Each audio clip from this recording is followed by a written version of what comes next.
Bonjour chers élèves, dans une nouvelle vidéo du cours de la physique et chimie du niveau 3e année du collège Parcours International. Le cours d'aujourd'hui est intitulé l'énergie électrique.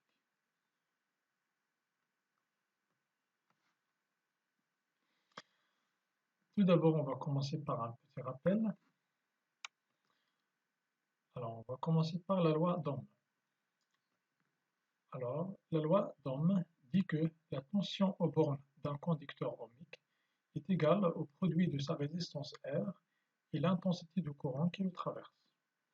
Et on exprime cette loi par la relation suivante. U est égal à R fois I, avec U la tension en volts, R la résistance en ohms, et I l'intensité du courant en ampères. La deuxième notion qu'on a vue est la puissance électrique.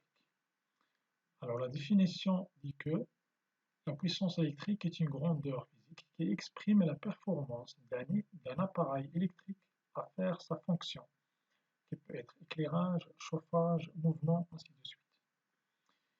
Et la puissance électrique elle est calculée par la relation suivante, P est égal à U fois I.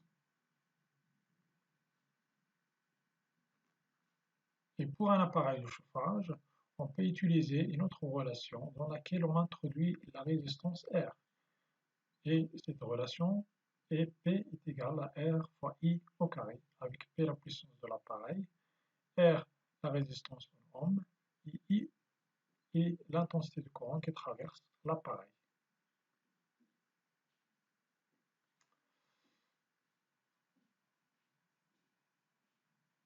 On passe maintenant à une situation. Comme vous voyez ici, ça représente une facture d'électricité dans laquelle on observe ici le montant à payer à la fin du mois.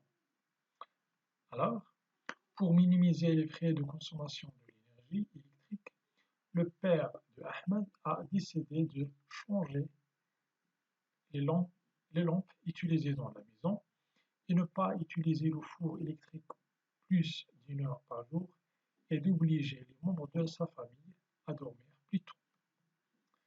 Alors, pour minimiser ce montant, il a décidé de faire ces choses-là. Alors en arabe, j'explique en arabe. للتقليل من استهلاك الطاقة الكهربائية فكر والد أحمد في استبدال نوع المصابيح المستعملة في المنزل وعدم تشغيل الفرن لأكثر من ساعة واحدة في اليوم وإلزام العائلة بالنوم مبكرا من أجل تقليل من تكلفة فاتورة الكهرباء. Alors, on pose la question, comment le père de Ahmed va choisir les nouvelles lampes? Deuxième question, pourquoi il croit que l'utilisation du four pendant une heure seulement et le tôt va minimiser le prix de la facture de l'électricité? Pour répondre à cette question, on va traiter notre cours qu'on a déjà dit, intitulé l'énergie électrique. Alors, on va commencer par une expérience. Dans cette expérience, on va réaliser un montage électrique composé d'une lampe, une machine à laver et un fer à repasser avec un compteur d'énergie électrique. Alors, on va mesurer le temps de fonctionnement de chaque appareil lorsque le compteur fait ou bien réalise un tour complet autour de son axe. Voilà le disque du compteur. Lorsqu'elle fait une tour complète, on va compter le temps de fonctionnement de chaque appareil. Alors, on va commencer par la lampe. Alors, la lampe elle a une puissance de 100 watts. Alors, on clique. 1 et 2. Donc, voilà, 2 heures. Et le compteur affiche la valeur 0,2, c'est-à-dire 200 Wh. Alors, la machine à laver, elle a une puissance de 2100 watts. Alors, il fonctionne pendant 2 heures et le compteur affiche une valeur de 4200 watts. 4200 watts heure. Pour le fer à repasser, il a une puissance de 1000 watts. Alors, 1h30, il fonctionne pendant 1h30 et il consomme une énergie de 1,5 kW, c'est-à-dire 1500 Wh.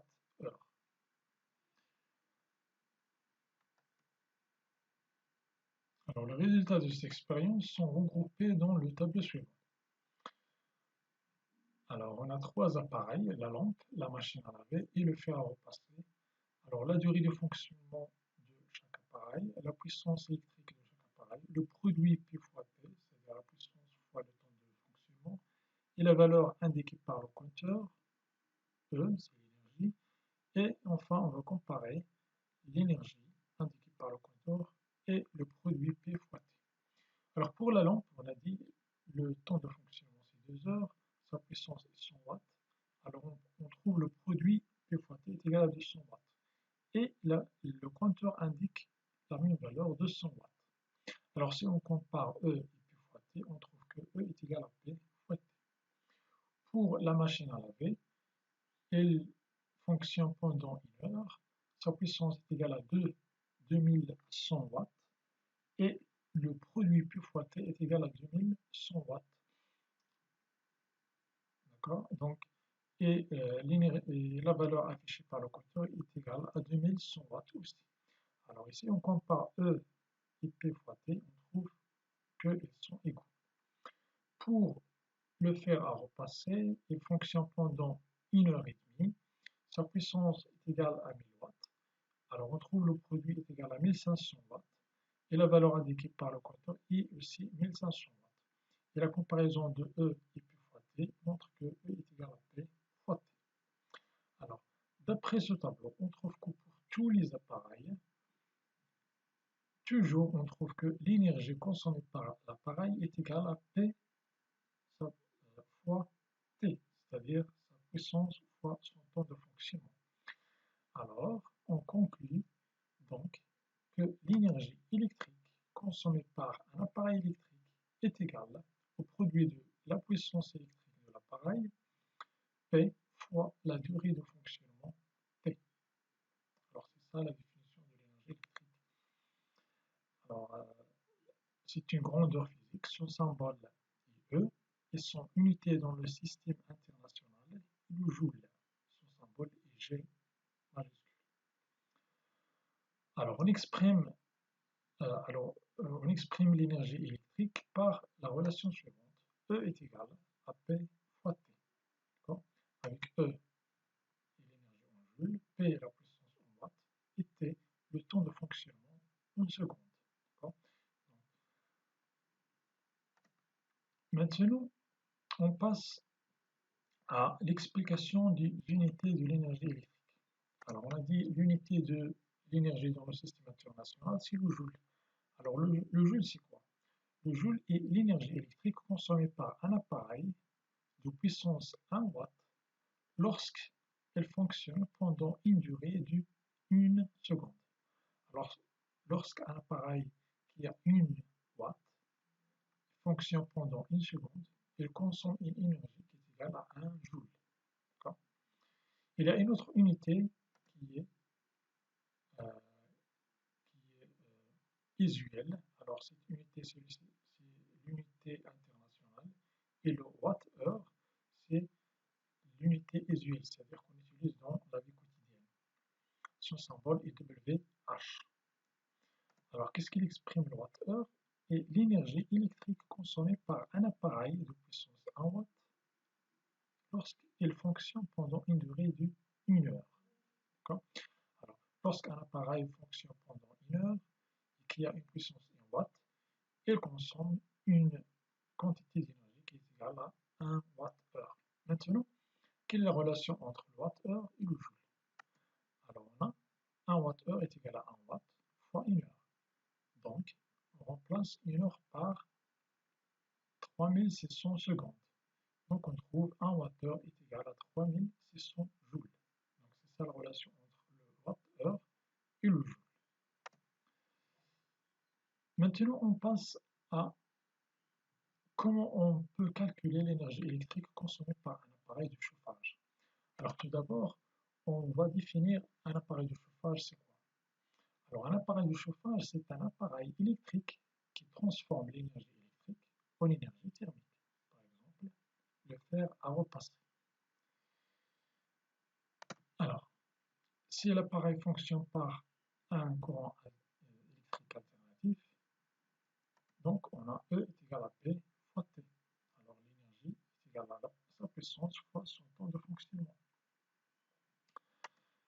Et on sait que P est égal à U fois I, c'est-à-dire la puissance est égale à la tension fois l'intensité du courant.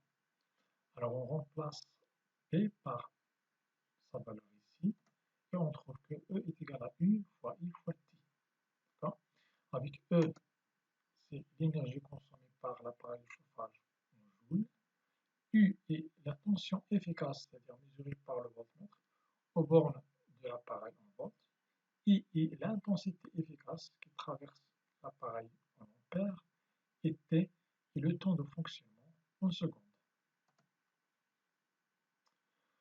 Maintenant, on va voir comment on peut calculer l'énergie électrique consommée par une maison, par exemple.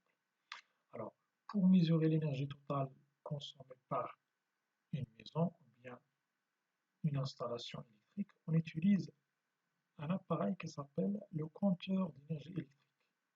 C'est celui-là. Alors, le compteur d'énergie électrique, c'est quoi? C'est un appareil qui mesure la somme de l'énergie électrique consommée par une installation domestique, c'est-à-dire l'énergie totale consommée par une installation domestique, par exemple une maison. Alors, ce compteur est composé d'un disque et un affichage ici de la quantité d'énergie consommée par l'installation électrique. Donc, alors, chaque tour du disque du compteur est accompagné par la consommation d'une quantité d'énergie électrique appelée la constante du compteur. Son symbole est C. Alors, lorsque le disque du compteur fait une tour complet autour de son axe, alors cela signifie qu'il a consommé une quantité d'énergie. Cette quantité d'énergie, elle est inscrite sur le compteur, son symbole est C, et elle s'appelle constante du compteur. Par exemple, ici, c'est 3,6 Wh par tour.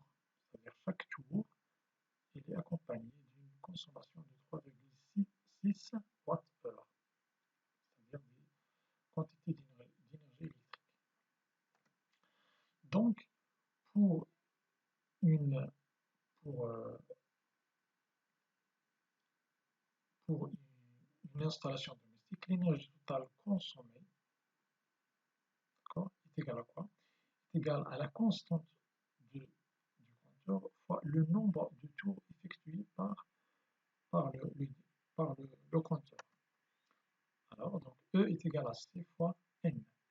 Avec E, c'est l'énergie électrique consommée en Wh, C, le nombre de tours, et N, la constante du compteur en Wh par tour. Maintenant, on va voir comment on peut calculer l'énergie consommée par une installation domestique. C'est-à-dire, on va voir la méthode utilisée par l'agence qui est responsable de l'électricité, c'est-à-dire l'ONE, comment il calcule le montant à payer à la fin du mois. Alors tout d'abord, l'énergie consommée par une installation domestique pendant une durée T et l'énergie consommée par tous les appareils qui fonctionnent pendant la même durée. C'est-à-dire que si on a une maison, par exemple, qui est composée de plusieurs appareils électriques, alors chaque appareil consomme une quantité d'électricité déterminée. Alors l'énergie totale, c'est quoi? C'est la somme des énergies consommées par chaque appareil pendant une durée, c'est-à-dire par exemple pendant un mois ou bien pendant une semaine, ainsi de suite. Alors on considère par exemple signe le mois de mars. D'accord? Alors, on a le compteur affiche la valeur 2742 kWh. C'est ça l'affichage du compteur au début de mars. Alors, dans la maison, il y a la consommation d'énergie et le disque du compteur tourne. Et chaque tour, il est accompagné par une consommation d'une quantité d'énergie. Donc, et on revient à la fin du mois pour consulter l'affichage du compteur. Alors, on trouve une nouvelle valeur qui est 2841 kWh. D'accord? Alors, combien est la quantité d'électricité consommée pendant le mois de mars? Alors, on va faire la différence. D'accord? Donc, l'énergie consommée pendant le mois de mars est quoi? Et E est égal à 2841, c'est-à-dire à la fin de mars, kWh moins 2742 kWh qui est égal à 99 kWh. Donc la quantité d'énergie consommée pendant le mois de mars c'est 99 kWh. Et ainsi que le prix de 1 kWh est égal à 0,90 dirhams. C'est-à-dire chaque 1 kWh, on doit payer 0,90 dirhams. Donc, combien on doit payer pour cette quantité d'électricité? Alors, on va faire la multiplication. Donc, l'énergie, ou bien le prix d'énergie électrique consommée pendant le mois de mars est 99 kWh, la quantité d'électricité, multipliée par le prix de consommation de 1 kWh qui est 0,9 dirhams. Alors on trouve le montant 89,1 dirhams. C'est le prix de consommation de cette quantité d'électricité pendant le mois de mars. Alors, on revient à la situation de départ et on a dit comment le père de Ahmed va choisir les nouvelles lampes. Alors, puisque l'énergie il est reliée, il est en fonction du temps de fonctionnement et de la puissance des appareils, alors il doit choisir des lampes ayant des puissances électriques plus petites. Alors, donc, lorsque la puissance diminue, l'énergie consommée diminue aussi. La deuxième question dit que pourquoi il croit que l'utilisation du four pendant 1 heure seulement et le dort tôt, c'est-à-dire il va endormir tôt, va minimiser le prix de la facture de l'électricité. Alors, car lorsqu'on minimise le temps de fonctionnement des appareils, cela conduit à minimiser aussi l'énergie de consommation. Lorsqu'on minimise l'énergie, on minimise le prix à payer à la fin du mois. Alors maintenant, on passe à un exercice d'application. Alors, on fonctionne un four électrique qui a une puissance de 1000 watts pendant 3h30 minutes. Alors, avec une tension de secteur qui est égale à 220 volts. Alors, la première question, déterminer l'énergie électrique consommée par le four pendant 3h30 minutes. Alors, comment on peut déterminer l'énergie électrique? Alors, on va appliquer la relation E est égal à P fois T, avec P est égal à 1000 watts, et T est égal à 3h30 minutes, c'est-à-dire 3,5 heures. Donc, E est égal à 1000 fois 3,5 est égal à 3500 Wh, qui est égal à 3,5 kWh. La deuxième question, quelle est l'intensité du courant I qui traverse le four? Alors, comment on peut calculer l'intensité du courant si on applique toujours la relation P est égal à U fois I, c'est-à-dire la relation entre la puissance du four et son intensité du courant. Et donc I est égal à P sur I. E est égal à P sur U. C'est-à-dire I est égal à la puissance sur la tension. Donc I est égal à 1000 watts sur 220 volts. Et on trouve la valeur 4,54 ampères. Troisièmement, le 1 kWh est facturé, c'est-à-dire le prix de 1 kWh est 0,8 dirhams. Donc, alors, quel est le prix de ce fonctionnement? C'est-à-dire combien on doit payer pour le fonctionnement du four pendant 1 heure, pendant 3 heures 30 minutes. Alors, on va appliquer la règle de 3. On a chaque 1 kWh est égal, ou bien est facturé par 0,8 dirhams. Donc, 3,5 kWh va donner X, bien, va être facturé par X. Donc, X est égal 3,5 kWh fois 0,8 dirhams divisé par 1 kWh. Et on trouve que le prix à facturer est égal à 2,8 dirhams.